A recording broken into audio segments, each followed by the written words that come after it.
Right, ladies and gentlemen, Freedom Friday back. First show for the new year. Excited to be here. I am in Perth, Western Australia at the moment, still doing the traveling thing, which is awesome. So let's bring in the team for today. We have Mr. Whitaker all the way, also in WA at the moment. How you going, Derek? Great having you on the show Well. again. Hey, happy And New we Year, man. better It's great to bring be here. our we better bring our international guests in all the way from Utah in the United States of America. Mr. Bigfoot himself. Well, not Bigfoot. Where are you from actually again? We were talking off air and we found out that somebody is an Indian. Ow. No, Cedar Hills is where I'm from. So, Nice. So we have had, what, 3 weeks, 4 weeks off? yeah, amazing. We haven't world- had a program, and a lot of stuff's been happening all around the world, but especially here in America. Can't So I believe think the things that Trump's been doing, right? It's been 10 days, exactly. man. He hasn't wasted any time. Oh, no. So I think what we do, we throw it to Dan first to get a bit of a recap, and then we open up to the panel. There seems to be a bit of a lag on today's show, so I will defer to the other boys for this one, the gentlemen. So Dan, I'm going to throw it back to you first. Give us a rundown over the holiday break. My goodness. Okay, so U.S. Attacked Venezuela and has surgical strike and put into custody the president of Venezuela, who is no longer the president of Venezuela, Maduro, because he had been indicted for crimes, drug trafficking, weapons charges, a bunch of other things in 2020. They finally nabbed him. The United States is going to go in and help Venezuela, provided they cooperate, develop their oil fields and become prosperous again. The United States is cutting Cuba and Nicaragua and other unfriendly nations off from their source of oil. And of course, China will no longer be able to get oil from Venezuela. Venezuela has the largest proven reserves in the world. And so this is, and they used to be a very prosperous, free country before the socialists took over and screwed things up. So this is great news for freedom. Now the Democrats are screaming because, of course, they're a bunch of socialist pigs and corrupt. And, when the drug trafficking gets held up, they lose a source of financing for their campaign. So, it makes it hard for them. They're sad. And then there was a lady decided to run into a ICE agent with her car and did hit him, and he shot her dead. So, the moral of the story, kids, a car can be a weapon too. Don't run into law enforcement with a car. Don't mess around with law enforcement. Obey lawful orders. And so that's really the moral of the story. Otherwise, you might end up like that poor lady that lost her life. Now, her wife said that she put her up to it. So, it's really kind of a mess, sad situation. Now, the Democrats are trying to rally around that and maybe try to create a problem. But the video evidence is very, very clear that she rammed him and really had no defense. He used reasonable force to stop her, and that's that. So now Trump is telling, back to the Venezuela thing, is telling Cuba, either negotiate with me or you're not going to have access to oil. Same with Nicaragua, negotiate with me or you're not going to have any oil. Oh, and then on Greenland, Trump is saying the United States wants Greenland again. And so, the interesting thing is that the people of Greenland really don't want to be associated with Denmark anyway. They want to negotiate directly with Trump. So we'll see how all this goes. Trump has been a very busy man. The interesting thing about the Venezuelan strike, because there were no U.S. casualties. There were a number of Cuban casualties because they were using Cuban troops to protect Maduro. So Cuba has been told they better, stay out and not interfere. And the same. So this is a reinvention of the Monroe Doctrine instead, but it's going to be called the Donroe Doctrine. because the Europeans and the others are to stay out and not influence areas in the Western Hemisphere. It's just that what the Monroe Doctrine was. Trump's enforcing it. Yep. Fun, huh, So guys? there's one more in there that I think hasn't been really spoken about, and this is a more recent one. I'm seeing a lot of talk between Iran and America at the moment, especially with the protests happening over there. There has now been protester casualties. A while ago, Trump did say if there's a single protester casualty, they'll be going in there, guns locked and blazing. Now, my understanding, as of like an hour ago or so, he is now being briefed on the situation. So I would not be surprised, give it the next, say, 24 hours or so. I would not be surprised if there's a US incursion into Iran to. Well, I've heard that they've picked a number of military targets already to attack, and they're going to go in surgically and do the same thing they did in Venezuela, in Iran, and they'll either straighten their act up or they'll get the retribution of the United States. People in Iran no longer want the Ayatollahs to be ruling them. They want a free country. So the United States is supporting freedom around the world, which is a good thing, much to the disdain of the Democrats, who really want to see all Americans subjected to one world government and everything else. And so that's not going to happen as long as Trump is living and breathing and is able to continue to lead America to become great again. Yep. So one thing I want to add to that, 3 hours ago, Sky News was reporting that the Prince of Iran, so this isn't just a nobody, but an actual Prince of Iran, has actually asked Trump to come in and sort the country out himself. So that gives you a level of understanding how pissed off the people in Iran are. So, and how successful Trump's been with what's going on in Venezuela and all else around the world. So, Derek, I'm going to throw it to you. What do you think, out of everything that Dan's just outlined, what do you think is the most substantial in modern history for what's actually just occurred?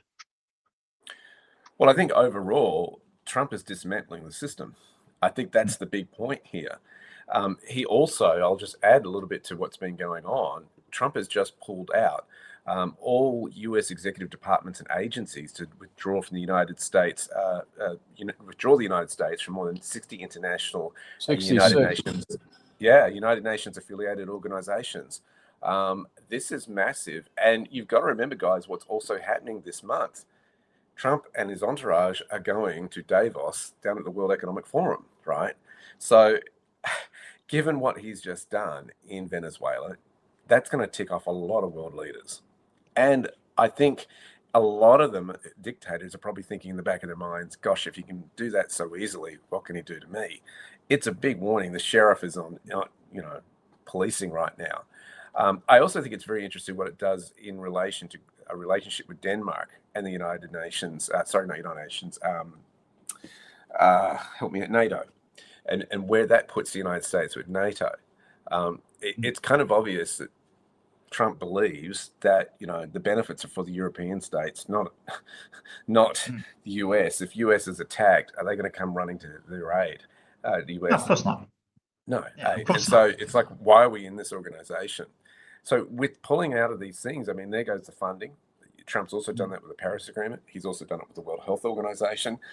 This is a big slap in the face for the globalists that we're trying to put it all together and control everything. So, well, NATO's been trying to foment the war in Iraq or Ukraine. I mean, continuing to foment it.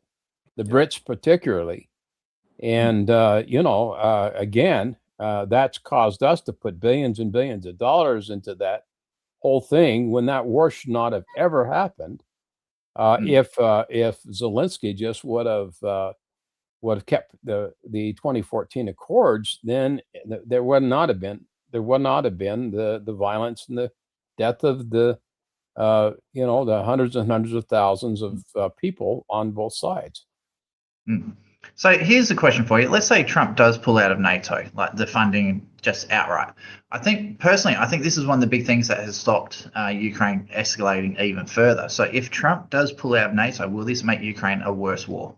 I'll throw it to you, Dan, because you do have a military background. What's your thoughts on that one? No, I don't think Trump's going to pull out of NATO. I think what he's doing is flexing his muscles and letting NATO know, in no uncertain terms, that the world is changing, and that that everyone needs to kind of step up and get behind him and do the right thing and sue for peace in everywhere, and that BRICS and the other efforts by the Chinese and the Russians to take over the worldwide monetary system is going to fall on its face, because the United States will not tolerate it.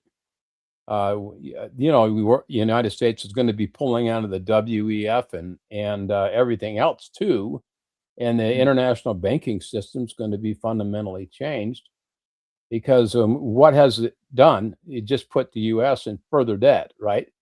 So that's what the problem is, the U.S. has just lent all this money to all these countries who will never pay it back.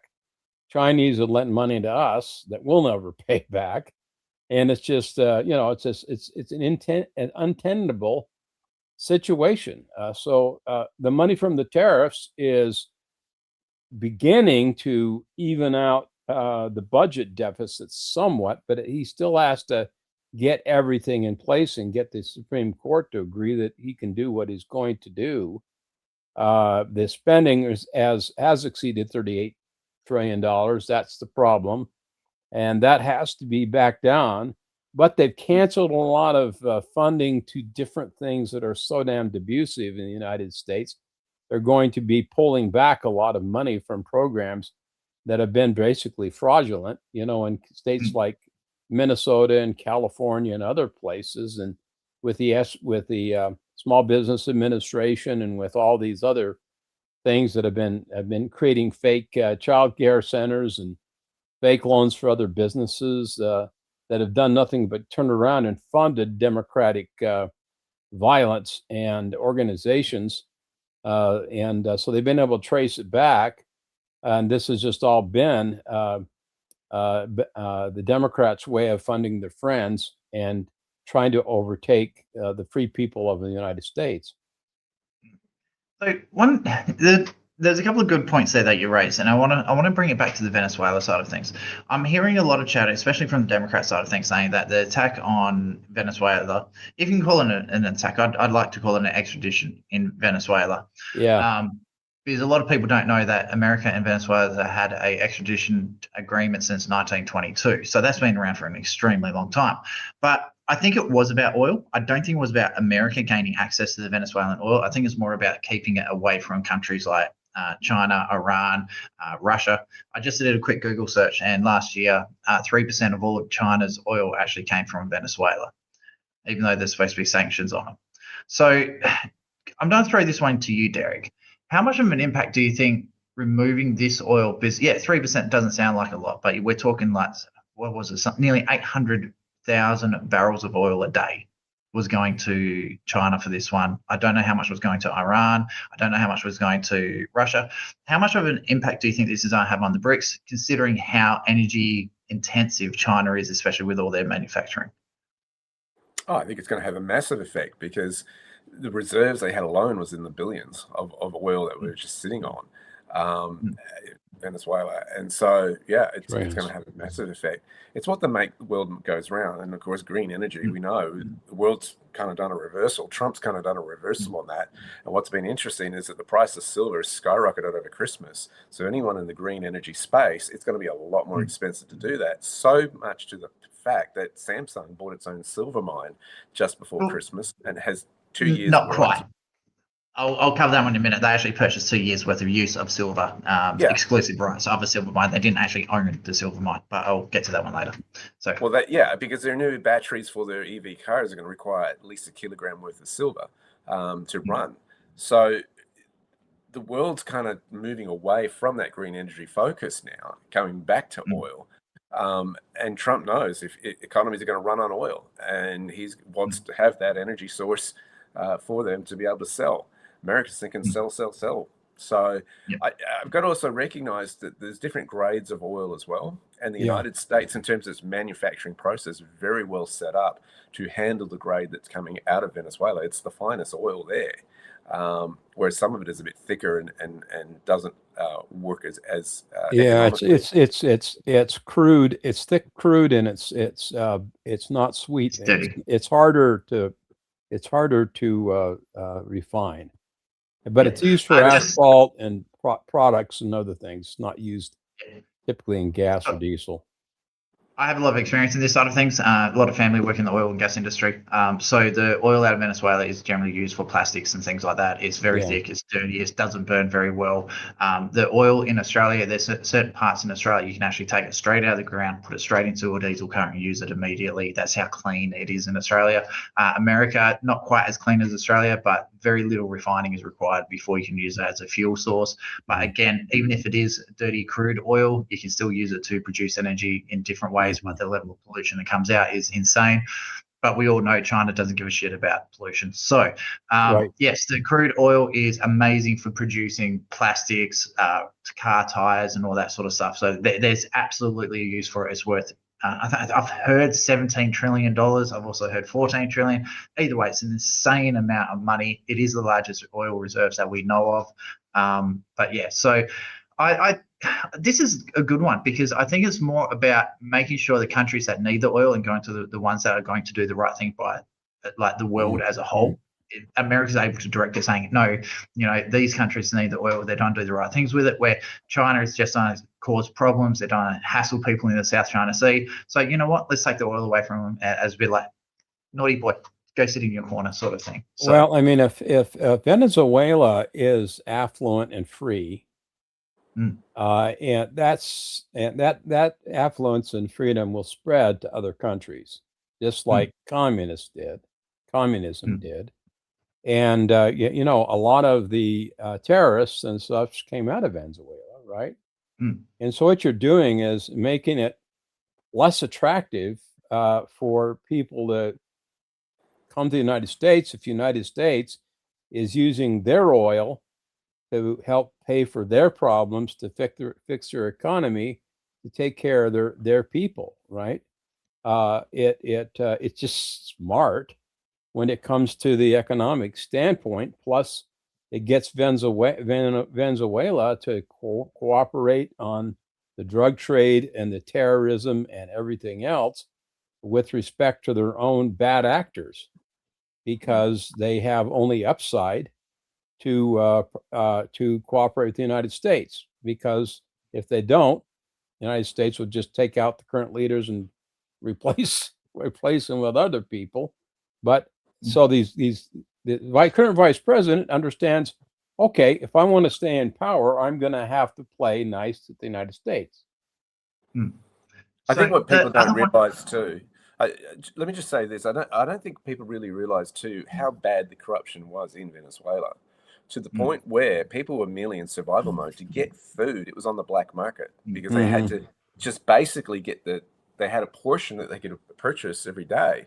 But in terms of capitalism, in terms of entrepreneurship, is what I'm really looking at. It was just shut down. And what's interesting about this too, people probably don't realize, is the Democrats didn't even recognize that the president of Venezuela was the authentic leader.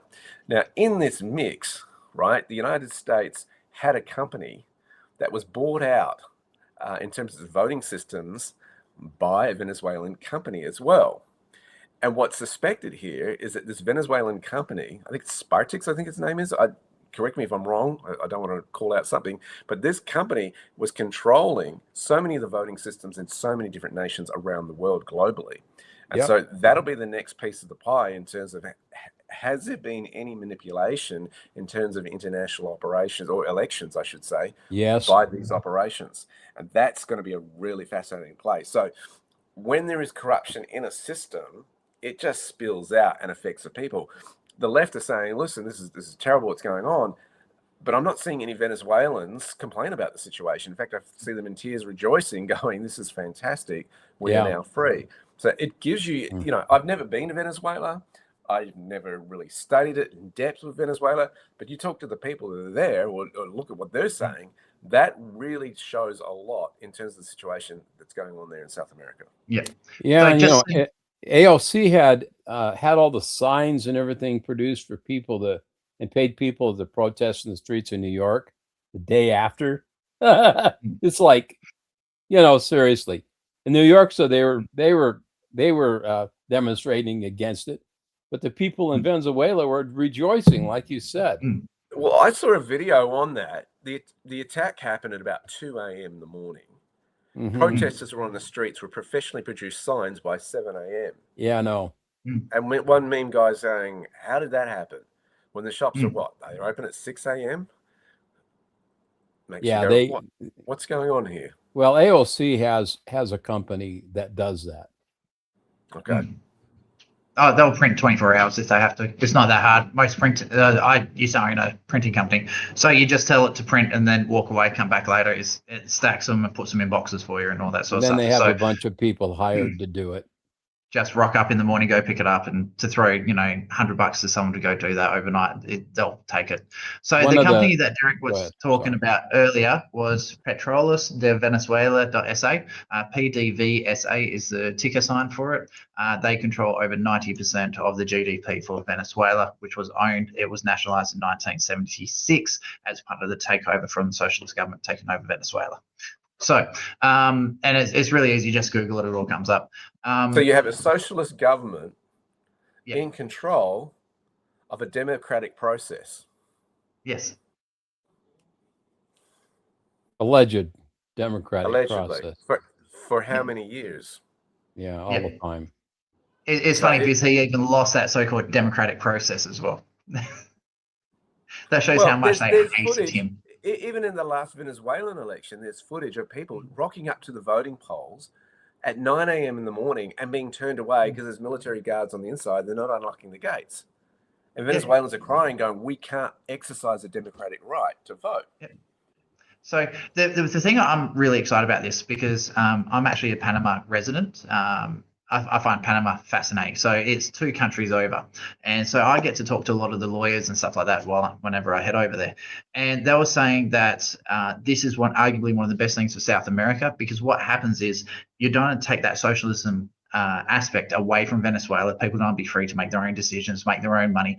Most of the people, especially in South America, they just want to live. They just want to buy a decent car. They just want to send their kids to school, stuff like that. They're just normal, everyday people. And what's going to happen is the amount of refugees from Venezuela that go through Colombia up into Panama and then make their way up into America as so-called refugees and border jumpers is insane. It's to the point where it's actually making huge problems, especially for Panama. So they've got to get American Coast Guards to sit on the borders of Panama to try and stop this from happening. That's how bad it is.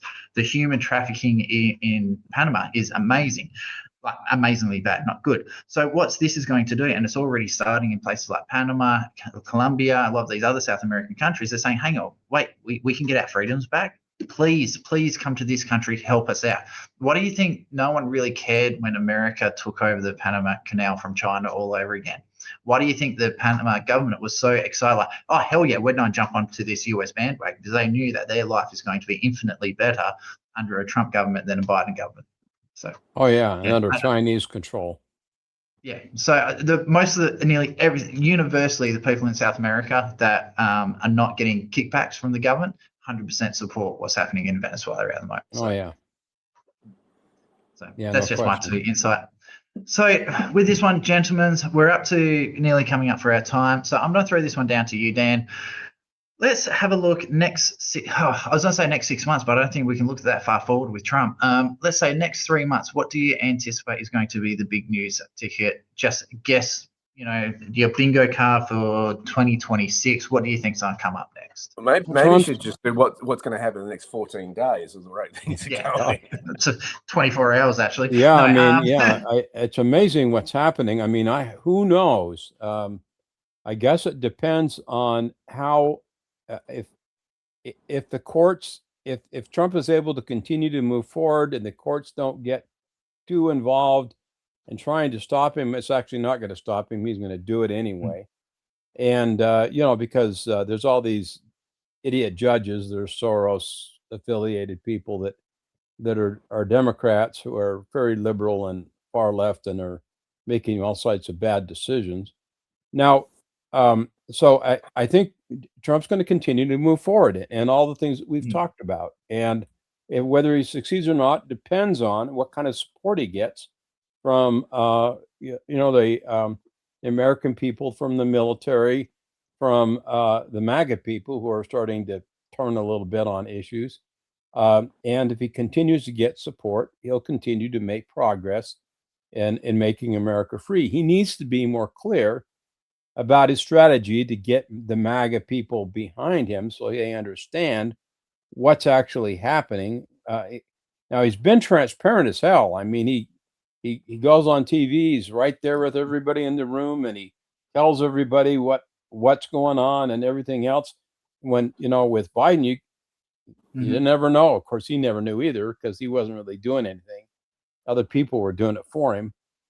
So, it's going to be interesting to see. My hope is that we're going to see a freer world and peace because of all these actions ultimately. But it's going to take a little bit of U.S. might to create the peace and the freedom that people are requiring. I have my little dog here. I know I do. So that's what I have to say. Okay, we do have a bit of a gate crasher coming in, so I'm wondering if we should bring him in or not. What do you reckon, Derek? Oh, here's Shaquille. Clean shaven and in a pink shirt. How gorgeous am I? You really are. Look you need what your I beard have. back. So, Yeah. we were actually just wrapping up, but I thought, you know what? It's Shaq. He's probably been stalking in the background, listening in like your creepy uncle out the window. But we thought, why not? Let's bring him in. My camera's frozen, so let me just go fix that up. And there we go. So, Shaq, we were just wrapping up. We're talking about Iran, America, Venezuela, the shooting in Minnesota. What's coming up next? So what I'll do, I'll give you a chance to listen. I'm going to throw it to Derek because we were just about to wrap up. Derek, bingo card, first quarter of 2026. What do you think the next big thing that Trump's going to do? Well, again, it's a who knows question, but I think the overall effect is going to be he's sending a very strong message to the globalists that I'm the sheriff in town. And I think he's very consciously aware of time and how quickly he's got to move. Because, I mean, here we are, you've got the midterms coming up. They want to stay in control there. And if you start taking leaders out and putting new governments in, that's a process that takes time working with those overseas cultures. So he's had in this first year opportunity to clean up some of America's situation and, of course, make a splash on the international stage, particularly with the tariffs play. I think now you're going to see more governments topple. I think you're now going to see a new financial system usher its way in as they go through and start passing the Clarity Act. Those two dynamics are going to disrupt the whole systems. So yeah, it's going to be a wild year. For me, just to give Jack a chance to catch up with everything, I'm going to go a little bit different. I've had this running theory in my head for a while where, especially now that we're starting to send things to the moon, we're starting to look at Mars, I think the world is actually going to shrink even further. I think instead of having all these hundreds of countries around the world, I think they're going to start merging into to get together. I have a sneaky suspicion that Trump's going to start gearing America up for a lot larger organizations and entities rather than having all these little countries around, getting ready for the global economy and looking forward to, say, 50 years into the future. So I think there's going to be definite movements against the United Nations. I think there's not military, but in structural legislation, stuff like that. I think Iran is getting to the point where he's not going to have a choice. He's going to have to go in to sort that sort of stuff out. Venezuela, I think he's going to hand that over to Rubio and let Rubio just deal with it. I'm noticing that Trump is, like, for example, with the fluoride in the water, he just gave that to RFK and said, look, go deal with it, sort it out. This is what I want, go deal with it. And that's what he's done. So I think a lot of it is more gearing up for the next way of things are going to happen. So, Shaq, that's just my thoughts. I know you love watching the world news. Know you that just tickles your fancies. I'm going to throw it to you. This was going to be a final thoughts, but I'm going to give you the floor. I'm going to give you a chance to just let it all out. I'll give you a couple of minutes. What do you reckon? Bingo card 2026. What do you think's going to happen? What would you like to see happen? Well, regardless of Trump, I think you give the United States too much credit when you say that they're going to be planning for the future. The United States and the politicians that run the United States, the same as our countries, they don't plan for anything past the next election. unlike China and North Korea and, the Middle East, all the countries that we feel that we're superior to, they plan for the future. We don't. There's a lot of conjecture at the moment about MAGA splitting. Some of that conjecture is about America and our countries backing Israel at a time when that's controversial. Another part of it is the Epstein files. People are not happy with how that's been handled. So that has discredited the Trump administration to some degree. But I think the major thing you're going to see, you've got the midterms coming up. Regardless whether Republicans hold the House and the Senate or if the Democrats get in, Donald Trump can't run again in 2028, theoretically. So I think what you're going to see is exactly what I said 2 years ago. The Republicans are going to try to either back him more or distance themselves. At the moment, you look at the polls, J.D. Vance is not actually that popular amongst Republican voters. And I think that the major thing with Republicans right now in the United States is pretty much the same thing as what happened with Brexit. And when the Tories had that massive win and they took all of Northern England, right? What's happened with Trump is people that would not traditionally vote Republican voted this one time. Those votes were borrowed. And a lot of those people are far more moderate than some of the more extreme right-wing conservative values which are being pushed at the moment. And that's going to be a problem for the Republicans if they want to maintain power. And for Democrats, if they can come back towards the center as opposed to going far left, the Democrats have a good shot at that next election. But bottom line, I think that Republicans are going to try to distance themselves from Trump because what does the Republican Party look like post-Trump? That's actually a very, very, very good point. A couple of things I'm seeing the front runners to lead the Democrats now that Biden's gone. AOC, hardcore socialist. Bernie Sanders, hardcore socialist. Gavin Newsom, new scum. I don't even know if you can call him a socialist or a Marxist or whatever you want to call him. Saying that the Democrats need to come more back towards the center and have some more realistic policies. I just can't see where the push from the Democrats that will come from. I'm seeing a lot of senator advertisement out of America coming for. There's a guy who was a national speed shooting guy. He's like all hardcore Team Trump. There's the chick that was used a flamethrower to burn a Quran. I'm waiting for the outrage on that one to come through. So again, hardcore Trump supporter. I'm seeing a lot of advertisement for people that are hardcore Trump supporters saying, "Hey, we need to get in the Senate. We need to have the power so we can back up Trump."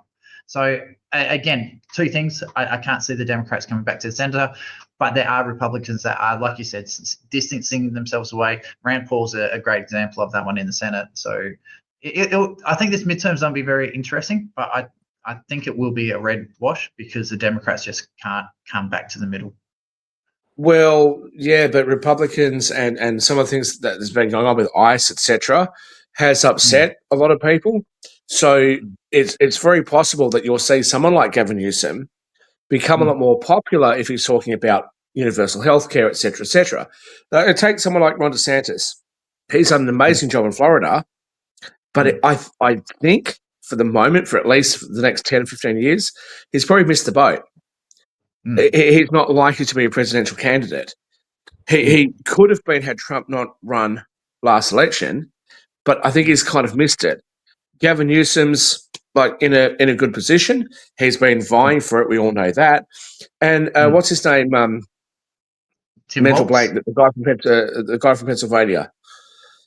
The governor of Pennsylvania. Shapiro. Yeah. Right. So he's a lot more moderate. So you are seeing those moderate guys. And what was the independent senator from Virginia? Anyway, one of the independent senators from Virginia, he was a Democrat and then left. So I think you could see Democrats come back towards the center because they know that like trans issues and gender ideology and identity politics has not been working for them so well. So you could see the leader be someone who's a bit more moderate. Whereas with Republicans, they've got to decide, are you going to go further down the Trump train or are you going to come back? And because Trump's been so controversial, I think what you're going to see is massive infighting within the Republicans coming into the midterms and especially coming to 2028. And as far as the economy is concerned, the big question there is, okay, what's the US debt? What's their inflation rate? What are they doing to try to curb that? And what is their relationship with the rest of the world? Trump's had a bit of an isolationist policy and he's been a bit aggressive with other countries. So you are going to start seeing trade deals with Europe. You are going to see other countries trying to do deals that don't involve the United States. I still believe the United States is going to be, one of the most powerful and important countries over the next 20, 30, 40 years. But I think you're going to start seeing a lot of movement in some of these other countries and some of these other regions of the world. So I had a quick look at the US senators for Virginia, and I had a guy called Mark Warner, but he's a Democrat. Well, he's listed as a Democrat, so I'm not sure who the independent one there is. But I personally, I know who you're talking about. He is the senator that was blocking the Democrats from making a lot of their agenda prior to leaving the Senate. I know who you're talking. I just can't remember his name. But Republicans liked him. Look, not all Democrats are bad. It's just I haven't met any that are good. I haven't met any Democrats. No, there are none that are good. Or they wouldn't be. But somebody asked me the other day, said, look, Shaquille, you're not white, except for in America, where I'm classified as white. You're not white, you're an immigrant, or your parents are immigrants, why do you hang out with all the Christian conservatives? I said, because I can be myself, I'm not judged, and they're my friends, right? Whereas when you go to the left, you've got to play all these identity politics things, right? Derek's a very good friend of mine. The amount of philosophical things that we disagree on, and it's great because we talk about these things for hours. Travis, the things that you and I talk about for hours, just exploring ideas. Same thing with you, Daniel. But what do you do if you're on the left? You can't have these conversations. You can't explore these ideas. No. That's why I gravitate towards the centre right. And that's why America will not go back to the Democrats. One of the things, I really don't think Newsom can recover because not one house has been built 12 months since Palisades. I just don't think it's going to happen. Newsom is very unpopular in California right now. Yeah, but so too was Kamala Harris. She was unpopular in California, but yet they still voted for her at the presidential level in the last election. She didn't, but she lost. Yes, but California still voted for her. Even after. Well, that's because they have ballot harvesting in California. Sure. So I think what we're going to see. I think we're going to see more revelation come out on a lot of these politicians on both sides, who's clean and who hasn't been clean. And I think we'll see a big difference in 6 to 10 months, 12 months time as to who really has a clean nose and who hasn't. And that's Newsom has his own fraud problems. That's going to really determine what happens beyond that. So, but the FAA thing has really hurt the Trump administration. Sorry. What? One moment, Shaq. So, if the Democrats, I think, if they want to move back towards the center of politics, people like, I'm just getting his name, John Fetterman. John Fetterman. I personally, I think he is by far the best Democrat out there. He's always put the American people first. He still supports all the, help the society side of things and get the government to pay for everything, but he's not doing it to destroy the government. I think, sorry, not the government, the country. So I think if the Democrats can sort of model themselves around him, I think they'll do amazingly better. But I just can't see them taking that ego hit, especially when they've gone all in on the socialist side of things. I can't see it. There's no, and you were talking about other Democrats that have that center left leanings, but they don't have the support of that, the blue hair, nose piercings, like the people on the left. I can never see those people supporting John Fetterman anymore because he voted with the Republicans to open the government. And Chuck Schumer is another one. So move away from someone like Mamdani in New York, right? If you move away from people like him in AOC, I think because the US is a whole different animal to the countries that we're from, right? So I think what you're beginning to see, actually even in our own countries, right? What you're beginning to see is centre-right political parties and centre-right political movements saying things like, hey, what's happening with our elderly? How come they don't have funding for their aged care facilities? How come we don't have enough funding for our hospitals? How come there's not enough funding for schools, etc.? Those are things that were traditionally centre-left ideas. But the centre-left has gone so far left that these are now ideas that are being expressed by the centre-right. So I think you're seeing the same thing in the United States, but because the US is a little bit like weird in how they look at things, I think if you've got a Democrat that's focusing on things like universal healthcare or some sort of changes to healthcare, free school lunches for children, like all those sorts of things, I think when you get somebody who's like that, they're likely to become a lot more popular than somebody who says, let's just cut taxes and let's support businesses and it will trickle down. And that's something that for all of our lives, centre-right political parties like the Liberal Party here in Australia and the Nationals, as soft as they are, that's something that they've really let themselves down on. People want to be supported, looked after, and more importantly, people want to know that when they pay taxes, that their taxes are being spent on them, that their taxes are being spent on things that are communally beneficial. So if you get a Democrat that can get to that point, they'll probably be quite successful. If you get a Republican that can get to that point, they'll be quite successful.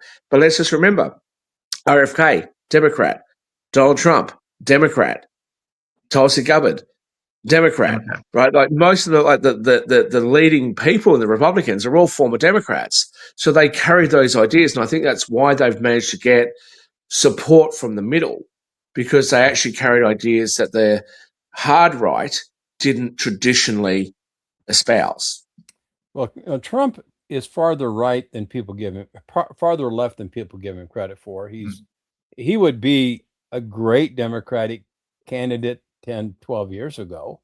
That's the point. And I don't think Vance's politics are much different than his.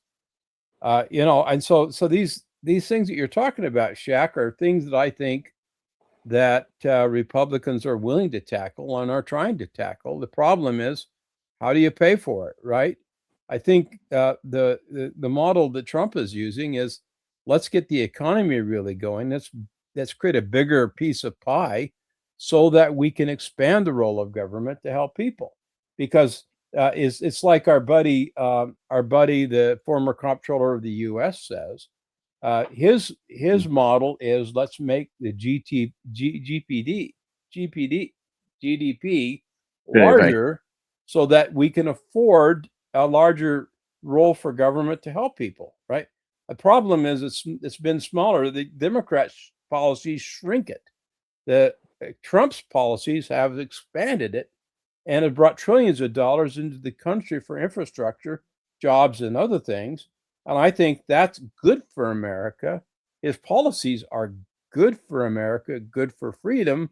I think people like freedom as well as the help socially as well. So I'm not disagreeing with you. I just think, if Trump wasn't so vilified by the mainstream media, people wouldn't be pushing back as much. Now, that's unfortunate this woman got killed, but she was stupid. She rammed her car into an ICE agent. There's no way they can spin that as anything but what it was. They're going to try. Oh, of course they're going to spin it, though. Of course they're going to. They're going to try to make it equivalent to the drug dealer that got killed because his neck got.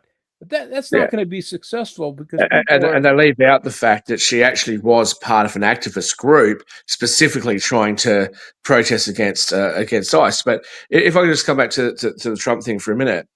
So traditionally, centre right and more right conservative, free market people, Milton Friedman, Thomas Sowell, etc., would never support tariffs, would never support government intervention, etc. So a lot of things that Trump's doing, I admire him for trying something new and trying something different. But even when J.D. Vance gave that speech before he became the VP, he started talking about globalization and the effects it's had on the United States. I don't disagree with him, but what he was proposing, what he was talking about, is not traditional, free market ideas. Where I think they're going to have a problem is they've talked about free market ideas, but then they've intervened. And the biggest two things, honestly, that I can see that are causing a big issue, one is a lack of transparency over the Epstein thing, and two is the Israel issue, because you've got people like Tucker Carlson, Megyn Kelly, etc., who Candace Owens, who have made pretty strong statements against Israel, and then you've got people like Ben Shapiro and Mark Levin and those people that have put really strong statements in support of Israel. And Dan Bongino has come out going, "Well, if you don't support Israel, you're not MAGA, etc." This is really divisive. And I think there's a lot more fracturing that's happening over the Israel issue and Epstein in the MAGA movement than what there is in the Democrats movement, because the Democrat supporters have always been against it, so they remain united. MAGA supporters are being divided, and that's going to be a problem they need to deal with strategically coming up to the midterms and especially coming into 2028. And I don't disagree with you, but I do think that Israel had its dirty mitts squarely involved in the Epstein thing. I think it was a Mossad operation meant to discredit and to get blackmail information on the world elite and powerful that wanted to play and were corrupt and were perverts. And, that Epstein used that in a way to do that. And that is a problem. Now, I don't know who and why the CIA doesn't want that information disclosed, because it is the CIA. The whole thing was covered up the first time, the first investigation back in the 2000s, and he had his hand slapped, right? It was Trump that actually went after him and got him arrested and put in the Hoosgow because he knew he was a pervert and was doing sex trafficking and everything with the Clintons. And that's why he wanted to shut it down, because he was against sex trafficking. So that's why he ended up in prison. Now, whether he killed himself or not, I don't know. Whether he was taken out, probably the CIA took him out because he was an embarrassment to Israel, and he was an embarrassment to a lot of politicians. So I don't know what the truth is, and I don't think anyone knows what the truth is. I don't imagine we're ever going to get the truth, because they're trying to cut. But I think it's the CIA that's doing it. It's not Trump. Well, if you live another 100 years, it'll be declassified. Thank goodness. But I'll say this: I don't think so. not I necessarily. don't fully believe that he was running this whole blackmail thing. But if he was, and if that's what we actually think he was doing, I'll say a couple of things. I don't think the CIA would have killed him. They probably would just faked his death and let him go free. But more importantly, if all the conspiracy theories are true about him, what makes us all think that he's the only person in the world that was in that position?